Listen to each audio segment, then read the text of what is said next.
Levante as legiões dos heróis e da liberdade pelo Brasil. O período de sabotagens e articulações terroristas a nível organizado de indivíduos ligados à bandeira comunista na década de 50 e início de 60 nunca esteve tão presente nos dias atuais no Brasil, mas encobertos por peles de ovelhas pretas de uma elite comunista empossada por governos de esquerda entre os anos seguintes à Constituição da Carta Cidadã, que mais parece um decálogo de Lenin, porém sutil e simpatizante à sensação de humanidade. Lá naquela fatídica década de 60, o então presidente João Goulart, o Jango, ostentava debates e decretos avessos à estabilidade de um país republicano que tinha em sua bandeira ordem e progresso, ou seja, maculava reformas sociais, políticas e econômicas que enfraqueciam a posição da sociedade brasileira como detentora do poder.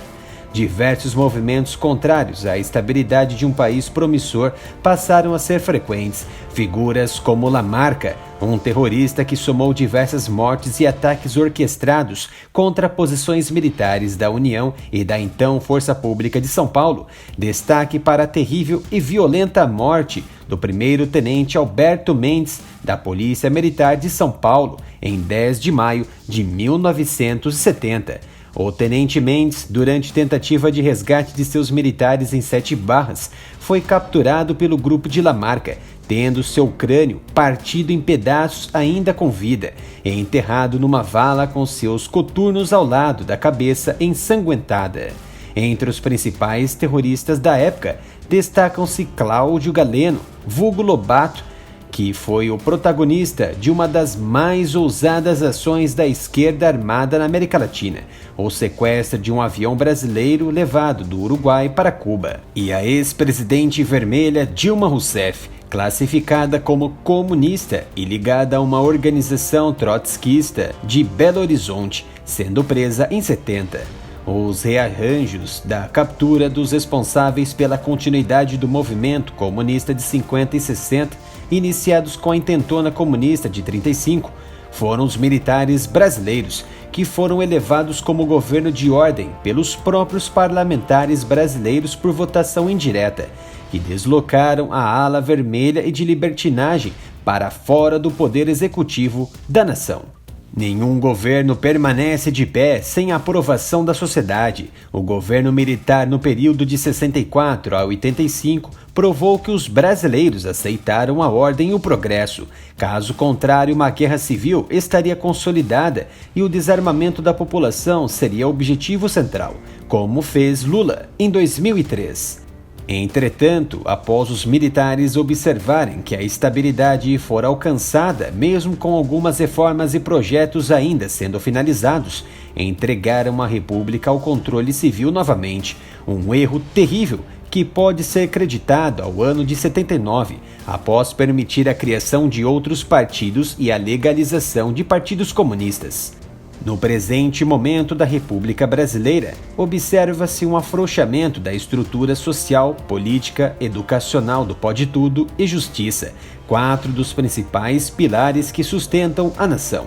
Foram anos de governos vermelhos que enraizou seus tentáculos baseados no decálogo de Lenin. Por exemplo, no pilar da educação, o PT, na figura de Lula, negou o desenvolvimento de cidadãos críticos e intelectuais ao instaurar um currículo escolar fraco e fantoche com vista ao ensino técnico, e não mais críticos e com valores familiares, dando espaço ao marxismo cultural. Contudo, tomar o controle total do país e fundar definitivamente as cores vermelhas não seria possível sem a posse de todas as cadeiras do mais alto posto da justiça brasileira. No governo PT, na atual composição de ministros do Supremo Tribunal Federal, o STF, houve 7 indicações pelo governo comunista e os outros 3 de outros governos. Destaque para Gilmar Mendes na era de FHC.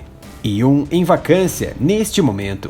É de se espantar que a maioria da composição da alta corte seja decorrente de uma era governada por pessoas que vestiam vermelhos e definiram sua posição política como socialista.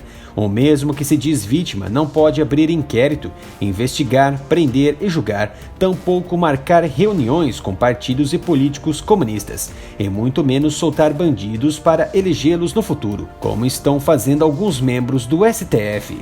Para evitar a ascensão de políticos e governos vermelhos que retrocederam a pátria amada estabilizada pelo período militar, a sociedade elegeu o presidente Jair Messias Bolsonaro, mas por natureza das constantes violações do STF, que executa e legisla acima de tudo e de todos, o trabalho do governo federal ficou difícil e cheio de armadilhas construídas por alguns traidores no Congresso, tidos como fantoches da alta corte, por possuírem vultosos processos debaixo do traseiro dos porcos e capas.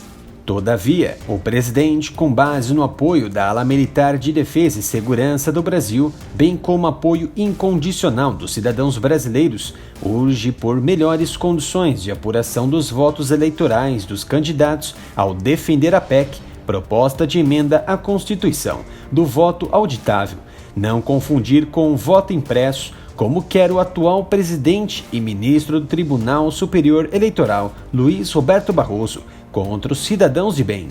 De um lado, o TSE, que impõe que as urnas são seguras e invioláveis, sendo que até a NASA e o projeto do F-35 sofreram ataques cibernéticos, e do outro, Bolsonaro, que salientou a importância da mudança para trazer mais segurança na apuração dos votos e destacou diante de jornalistas e cidadãos que, se o Congresso aprovar a PEC, haverá eleições auditáveis.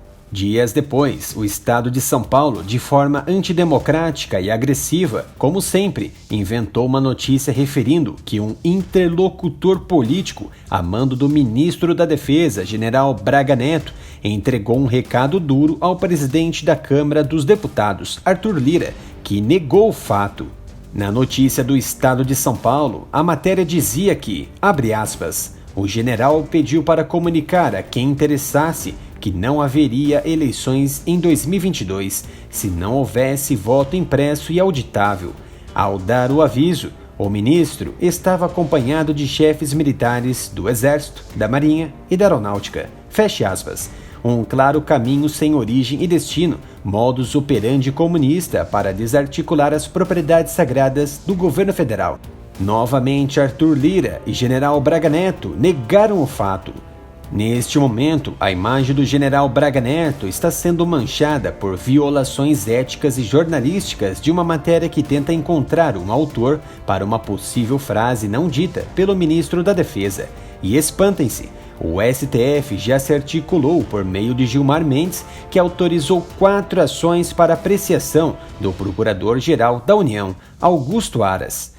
Todos os cidadãos brasileiros precisam se articular de forma pacífica e ordeira na defesa do general Braga Neto, do nosso exército, do presidente e do Brasil, como grandes famosos vêm fazendo por todo o Brasil. Já foi levantado a hashtag Obrigado General Braga Neto nas postagens como forma de protesto. É preciso fazer a diferença e negar espaço aos comunas. Somos as legiões dos heróis e da liberdade. Essa é a hora de irmos e mudar nossa história e passar a limpo, sem violência, por um Brasil gigante, livre e justo. O canal Área Militar apoia o Brasil, os militares e Braga Neto. Pessoal de Ponta Grossa, aqui é o Sérgio Reis. Hoje nós fizemos uma reunião num hotel aqui em São Paulo, com todos os líderes desse Brasil, os presidentes dos caminhoneiros, estamos fazendo um movimento para salvar o nosso país. Isso é uma coisa séria. Queremos fazer um movimento clássico, sem agressões, sem nada. Nós queremos dar um jeito de movimentar esse país, salvar o nosso povo. Nós estamos organizando talvez 4, 5, 6 de setembro. Dia 7 de setembro não queremos fazer nada para não atrapalhar o nosso capitão Bolsonaro, nosso presidente, no desfile, que é uma data importante, sem criar tumulto. Depois vamos ficar lá, vamos acampar, vai ter um galpão, vai ter refeições. vocês que estão a fim de salvar o Brasil, vamos com a gente para Brasília. Vocês vão se assustar com o movimento, mas a gente dá paz.